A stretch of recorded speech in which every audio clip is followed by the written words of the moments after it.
Shema Israël, Adonai Eloheinu, Adonai Echad. Shema Israël, Adonai Eloheinu, Adonai Echad. Shema Israël, Adonai Eloheinu, Adonai Echad. Shema Israël, Adonai Eloheinu, Adonai Echad. Écoute Israël, le Seigneur est notre Dieu, le Seigneur est un. Écoute Israël, le Seigneur est notre Dieu, le Seigneur est un. Écoute Israël, le Seigneur est notre Dieu, le Seigneur est un. Écoute Israël, le Seigneur est notre Dieu, le Seigneur est un. Le Seigneur est un. Le Seigneur est un.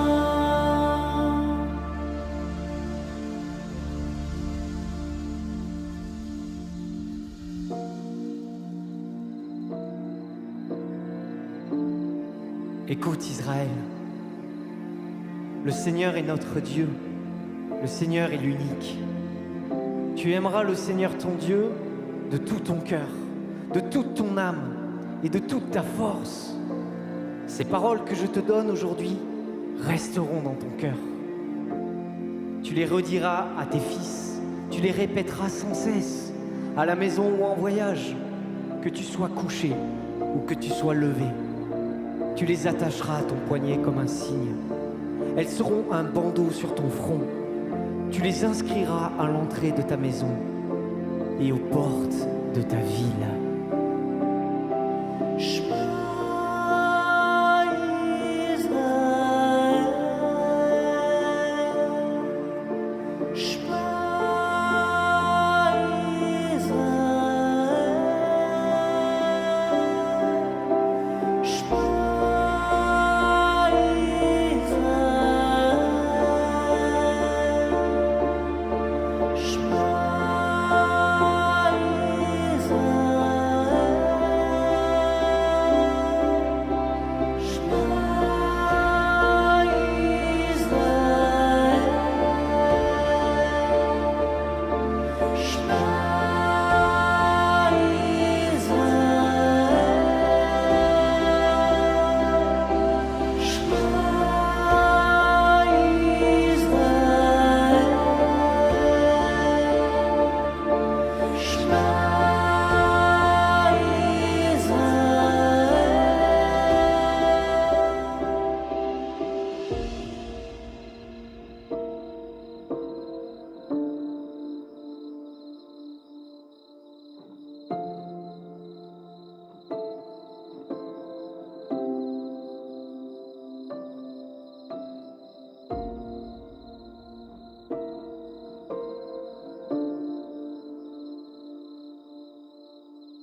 Bonjour à tous, aujourd'hui on est le 4 janvier 2022, oui. J'espère que vous allez tous bien et qu'on va recommencer à pouvoir partager un peu de la parole de Dieu. Je voulais vous souhaiter tout le meilleur pour cette année qui commence et surtout que vous puissiez avoir les dons que Dieu nous a donnés à chacun de nous. Je voudrais lire au début ce que Jean, l'apôtre Jean, a écrit dans le chapitre 8. Dans le verset 2, je commence au verset 2. Mais dès le matin, il alla de nouveau dans le temple, et tout le peuple vint à lui. S'étant assis, il les enseignait. Alors les scribes et les pharisiens amenèrent une femme surprise en adultère. En la plaçant au milieu du peuple, ils dirent à Jésus, « Maître, cette femme a été surprise en flagrant délit d'adultère. Moïse, dans la loi, nous a ordonné de lapider de telles femmes. Toi donc, que dis-tu » Il disait cela pour l'éprouver afin de pouvoir l'accuser. Mais Jésus s'étant baissé, écrivait avec le doigt sur la terre. Comme il continuait à l'interroger, il se releva et leur dit, « Que celui de vous qui est sans péché jette le premier la pierre contre elle. » Et s'étant de nouveau baissé, il écrivait sur la terre. Quand ils entendirent cela, accusés par leur conscience, ils se retirèrent un à un depuis le plus âgé jusqu'au dernier. Et Jésus resta seul avec la femme qui était là au milieu. Alors s'étant relevé et ne voyant plus que la femme, Jésus lui dit, « Femme, où sont ceux qui t'accusaient? Personne ne t'a-t-il condamné ?» Elle répondit, « Non, Seigneur. » Et Jésus lui dit, « Je ne te condamne pas non plus. Va et ne pêche plus. » Jésus leur parla de nouveau et dit, « Je suis la lumière du monde. Celui qui me suit ne marchera pas dans les ténèbres, mais il aura la lumière de la vie. » Je voulais parler un peu de ceci pour vous enseigner un peu ou pour parler un peu de ce qui était arrivé ici à Jésus. Jésus, dès le matin, il est là en train d'enseigner dans le temple et tous les scribes et les pharisiens arrivent avec une femme qui a été prise en délit flagrant d'adultère. Et ils disent que la loi de Moïse dit de lapider de telles femmes. La loi de Moïse réellement ne dit pas ceci. La loi de Moïse dit que si quelqu'un est pris en flagrant délit d'adultère, les deux, l'homme et la femme, devront être lapidés. C'est ceci ce que réellement dit la loi de Moïse. Mais ici, les scribes et les pharisiens ont pris juste la femme et l'ont mis devant Jésus pour essayer de l'accuser, voir qu'est-ce qu'il allait dire, s'il allait parler contre la loi de Moïse ou il allait réellement exécuter la loi de Moïse. Jésus, qui connaît tout le monde, se baisse en leur disant, « Celui qui est sans péché, soit le premier à jeter la pierre contre elle. » Et nous voyons que tous se sentent accusés par leur conscience et tous partent et laissent la femme seule au milieu, là où on l'avait presque jetée. Je voudrais dire que d'abord, quand on commet un adultère, on le fait en cachette. On ne le fait pas en pleine lumière du monde. On ne le fait pas en plein jour. Et si on le fait en plein jour, c'est pour être caché, soit dans un hôtel, ou soit dans une chambre, ou soit chez quelqu'un, un ami, soit même dans notre propre maison, mais sans que personne ne sache ce qu'on est en train de faire. Ce qui surprend ici, c'est qu'elle a été prise en flagrant délit.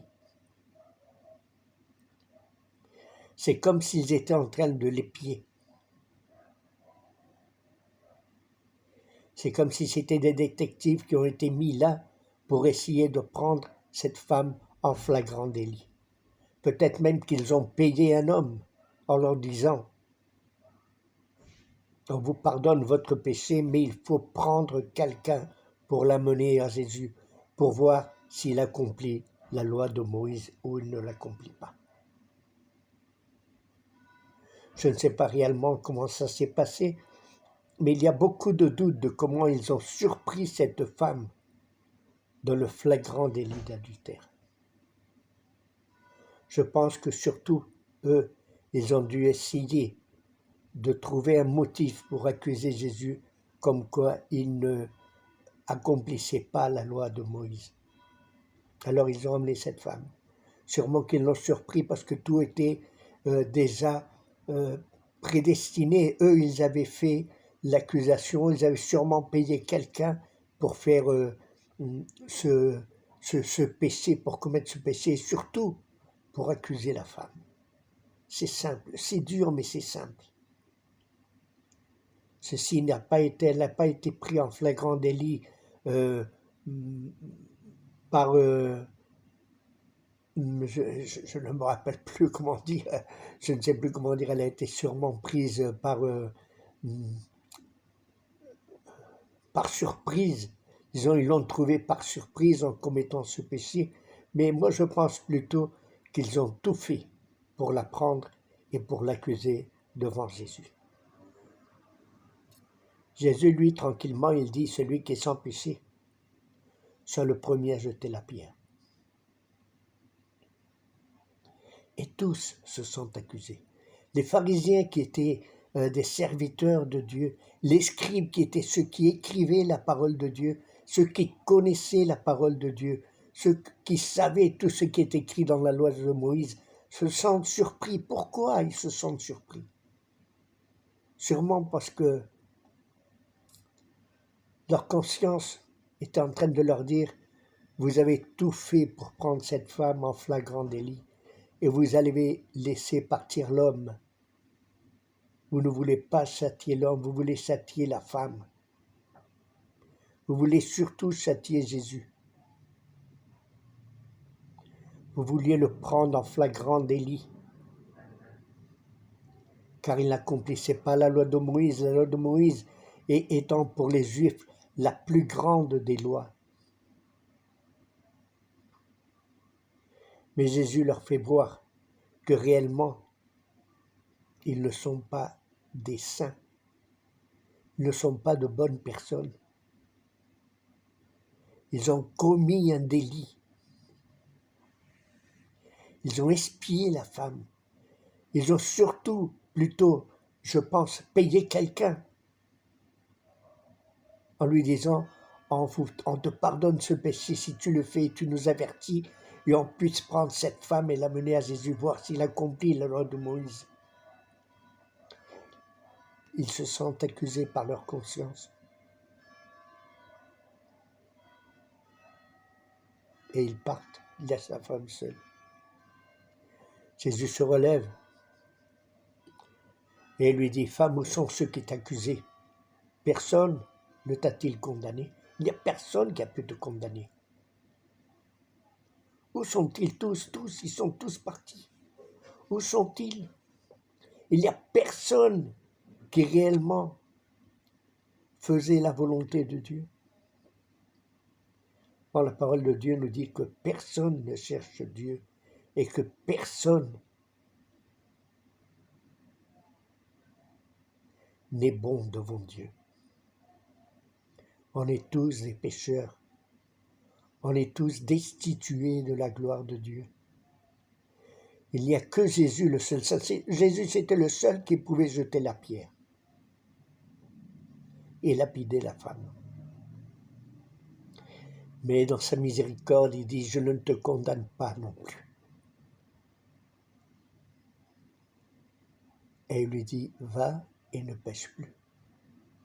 Ceci, beaucoup de gens le prennent pour nous faire voir que le péché est mauvais, qu'il ne faut pas pécher, que Jésus pardonne, mais il ne faut plus pécher. Moi, je pense que c'est un conseil qu'on lui dit à cette femme. Un conseil qu'on lui donne à cette femme. On lui dit, va-t'en et ne pêche plus. Pourquoi va-t'en et ne pêche plus? Parce que si tu pêches, si tu commets un autre péché, sûrement les scribes et les pharisiens ne vont pas t'amener à moi. Ils vont te lapider directement, sans passer par mon secours, sans passer par moi. Seulement, ils vont le faire parce qu'ils aiment la loi de Moïse. Ils ne sont pas purs, Ils ne sont pas des saints, mais ils aiment la loi de Moïse. Et s'il faut lapider une femme, ils vont la lapider. Alors faites très attention, ne va plus pécher. Pourquoi? Parce que s'ils te surprennent encore, ils vont te lapider directement et ils ne vont plus t'amener à moi.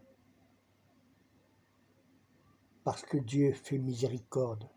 Dieu est amour. Et Dieu, dans la loi de Dieu, pas dans la loi de Moïse, dans la loi de Dieu, on dit, tu ne tueras point. Dieu est miséricordieux. Dieu est amour. Dieu a pitié de nous parce que nous sommes tous des grands pécheurs.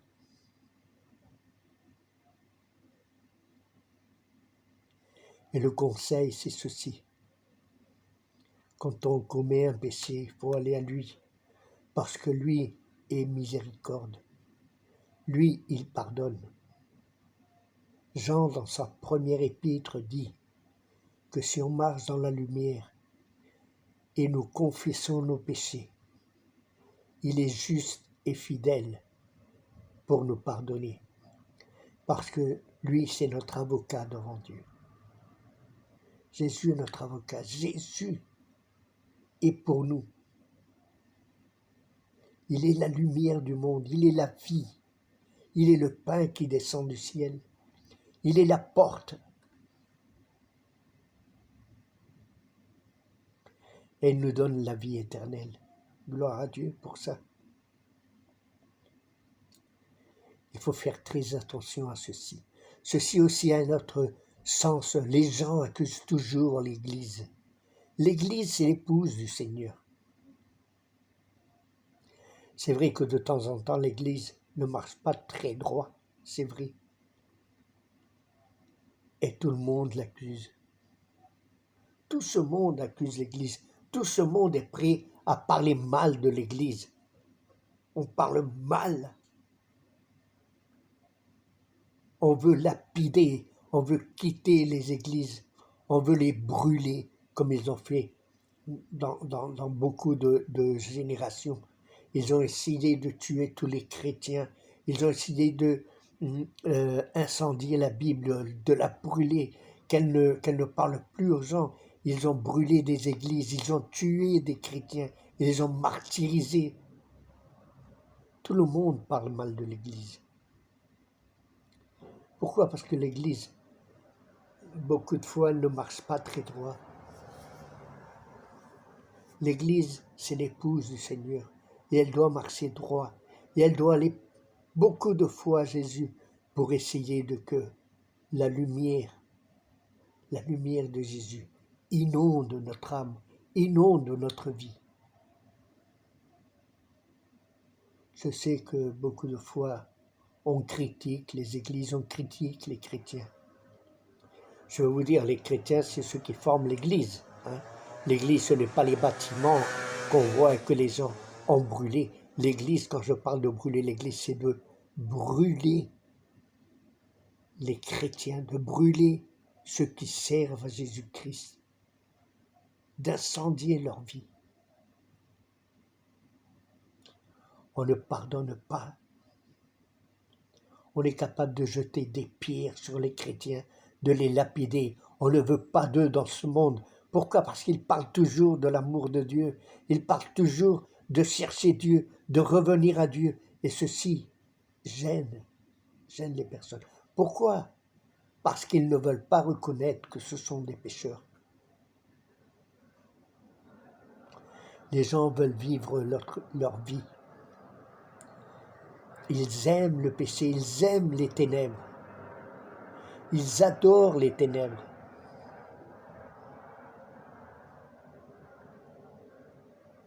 Et ce qu'ils n'aiment pas, c'est que l'Église soit dans la lumière. La lumière les gêne. Pourquoi? Parce que la lumière leur montre les péchés. La lumière, c'est Dieu. La lumière, c'est Jésus-Christ. Nous, on est seulement des petites étincelles. Mais on est là comme des ambassadeurs pour parler au monde, pour leur faire voir qu'ils ne sont pas en train de marcher tout droit. Au contraire, il peut arriver à ce monde comme à Sodome et à Gomorrhe, que Dieu va brûler cette terre pour la purifier. Jésus revient et il va revenir comme roi des rois et seigneur des seigneurs. Et la parole de Dieu dit que tout le monde va doubler ses genoux, c'est-à-dire on va s'agenouiller devant lui et le monde entier va confesser que Jésus est le Seigneur. En ce temps-là, les chrétiens seront avec lui. Mais le monde, en voyant la gloire de Dieu revenir, il y a beaucoup de morts qui vont ressusciter quand il va revenir. Même ceux qui l'ont transpercé avec la lance, ils vont le revoir venir comme roi des rois et seigneur des seigneurs. Le peuple d'Israël va s'agenouiller, l'islam va s'agenouiller, les bouddhistes vont s'agenouiller, et tout ce monde va confesser avec leur langue que Jésus est le Seigneur, l'unique Seigneur, le Dieu Tout-Puissant.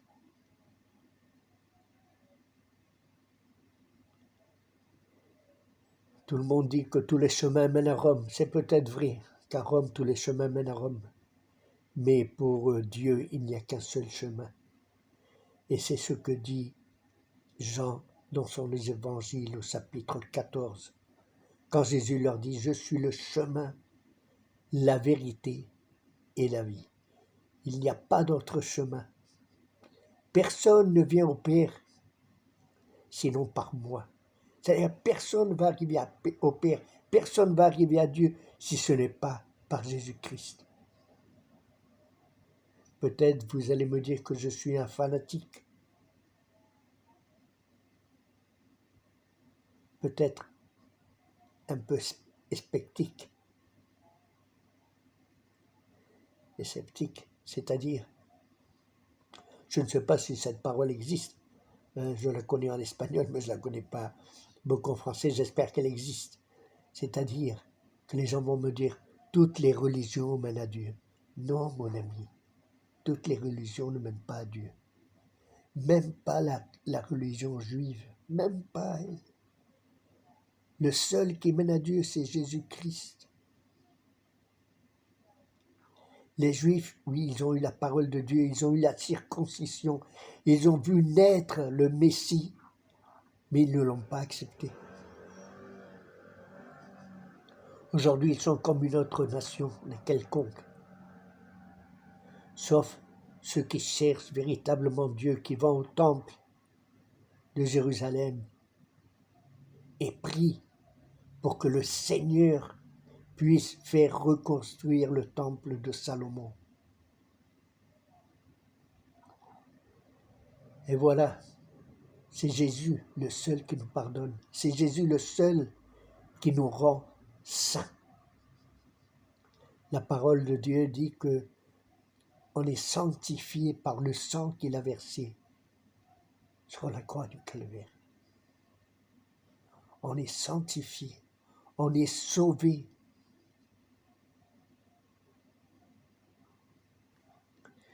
Mes chers amis et chers frères, Jésus revient. Et il faut faire très attention où on est.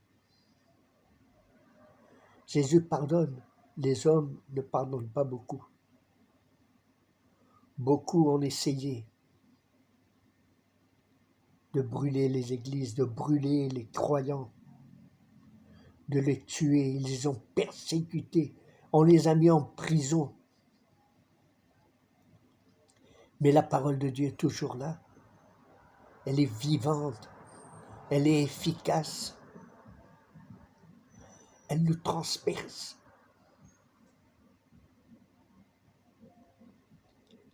Et elle ne tue pas, elle nous donne la vie. C'est incroyable, une épée qui vous transperce, qui a deux lames coupantes. Et elle ne nous tue pas, elle nous donne la vie éternelle. La parole de Dieu est là. L'Église est là aussi pour montrer au monde qu'il marche dans les ténèbres et que la seule manière d'arriver à Dieu, c'est de passer par Jésus-Christ. Il n'y a pas d'autre chemin. Croyez-moi, il n'y a pas d'autre chemin. C'est le seul qui a parlé de Dieu. C'est le seul qui a pardonné les péchés. C'est le seul qui a guéri beaucoup de gens. C'est le seul qui a chassé des démons. Et c'est l'unique qui a ressuscité des morts. De tous ceux qui ont parlé de Dieu et qui ont voulu nous montrer le chemin de Dieu, tous sont morts et sont restés là. Jésus non, Jésus est ressuscité, le seul. Il y avait cette nouvelle religion qui s'appelle le Rasta, celle où était Bob Marley, le chanteur, que tout le monde identifiait comme Isaïe, le prophète Isaïe. Il prêchait que l'Amérique, les Américains, c'était Babylone, et que eux, les Américains, c'était le peuple de Dieu emprisonné dans Babylone, et que Dieu allait les livrer. Beaucoup de gens aimaient le reggae, mais je pense que beaucoup ne savaient même pas ce que chantait Bob Marley. Bob Marley chantait au Dieu de l'Ancien Testament. Il espérait que leur prophète, le Rasta, ressuscite, mais il n'a pas ressuscité. Ils ont essayé de trouver si Bob Marley ressuscitait, et non plus il n'a pas ressuscité. Ça, c'est les nouvelles religions qui arrivent. Je vous dis et vous redis, il n'y a qu'un seul chemin qui mène à Dieu, et c'est à travers de Jésus-Christ. Que le Seigneur vous bénisse, que vous ayez une très bonne et agréable année 2022. Je le souhaite de tout mon cœur. Et surtout, que nous puissions retrouver Dieu dans notre vie. Cette femme, on lui avait dit, ne pêche plus. Pourquoi? Parce que les gens vont te lapider. S'ils ne te ramènent pas à moi, ils vont te lapider directement. C'est-à-dire, Jésus pardonne nos péchés. Les gens vont toujours te signaler. Jésus est le seul qui va t'accueillir avec ses bras ouverts. Il va t'embrasser. Et il va te pardonner, il va te redonner une nouvelle vie. Tu vas naître de nouveau. Shalom, Maranatha, et que le Seigneur vous bénisse. À la semaine prochaine. Vamos a levantar nuestras manos. En esta mañana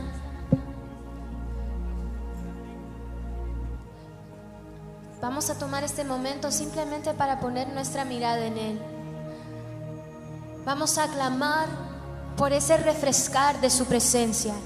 Empieza a adorarlo, empieza a clamar a Él. Dile, Señor, necesitamos más de tu presencia, necesitamos más de ti. Ven y sopla tu aliento de vida sobre nosotros. Empieza a decirle, Señor, aquí está mi corazón, aquí estoy, Señor.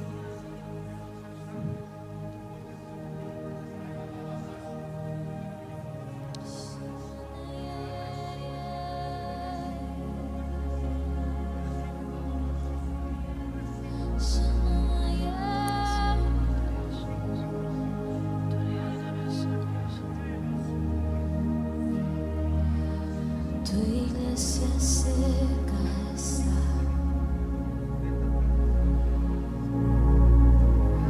Dios necesitamos tu refresca, aviva tu obra en mí,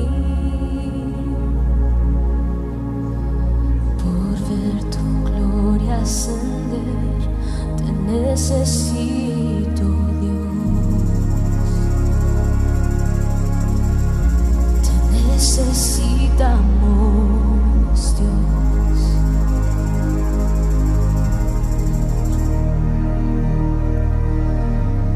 Fríos estamos,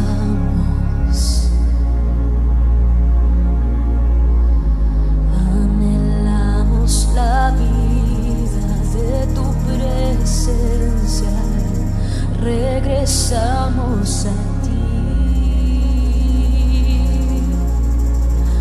Restaura todo, oh Dios, aviva nuestro ser. Díselo otra vez. Aviva nuestro ser por última vez. Ven aviva, sopla vida en mis huesos. Oh, despierta, tú que duermes, levántate como la luz de Jesús. Ven aviva,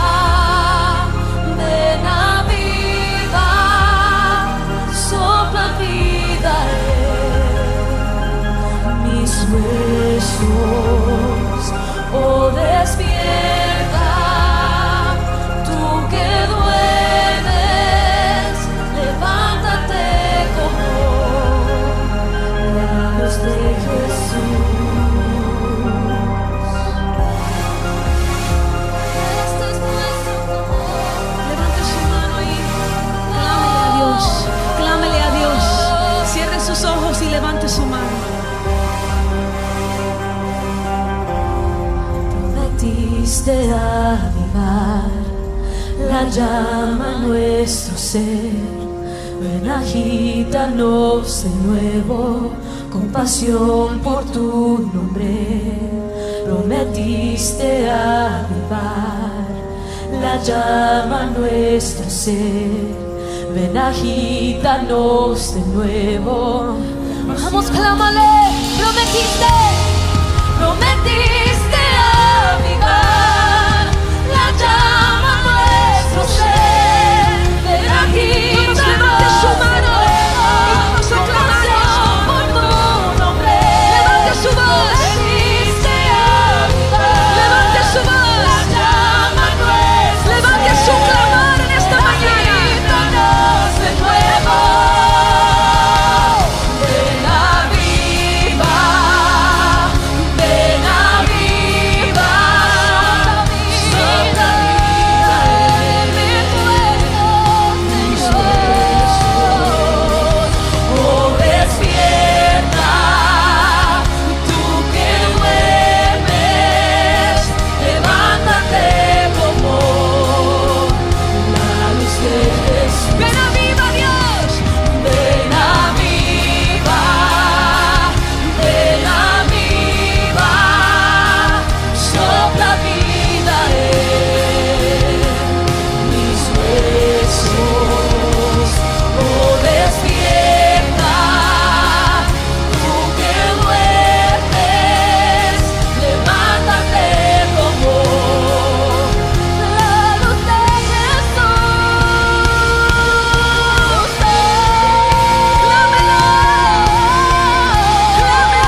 Aleluya. La iglesia entera levanta sus manos.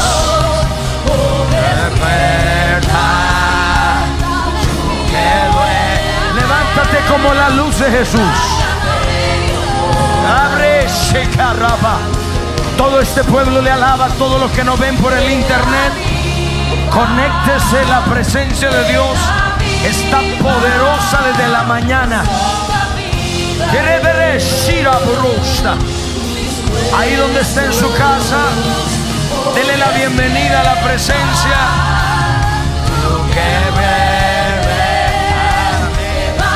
Déjalo respirar la gente. ¡Avívanos!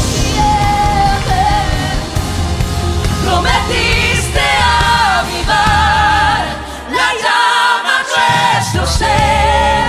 Ven, agítanos de nuevo. Compasión por tu por tu nombre. Puede levantar la mano, adora. Prometiste avivar la llama en nuestro ser. Ven, agítanos de nuevo. Compasión por tu nombre. Sea libre para adorarle. Los que están atrás, los que están entrando, sea libre. Levante su mano. Hay una gloria aquí. ¡Avívanos! Prometiste avivar la llama en nuestro ser. Ven, agítanos de nuevo. Ven, avivar,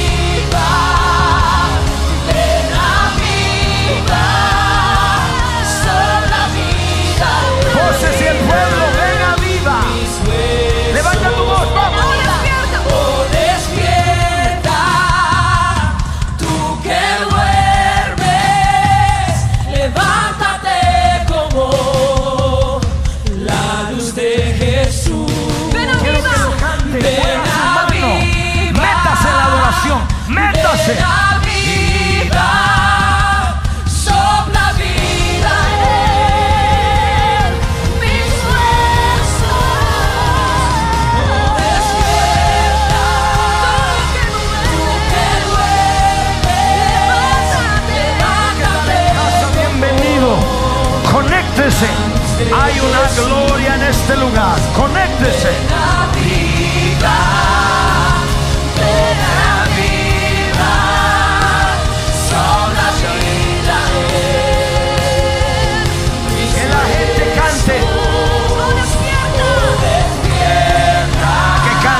duermes, levántate, amor. La luz de Jesús. Ven a viva, ven a viva, sopla vida en mis huesos, oh despierta, tú que duermes, levántate, amor, la luz de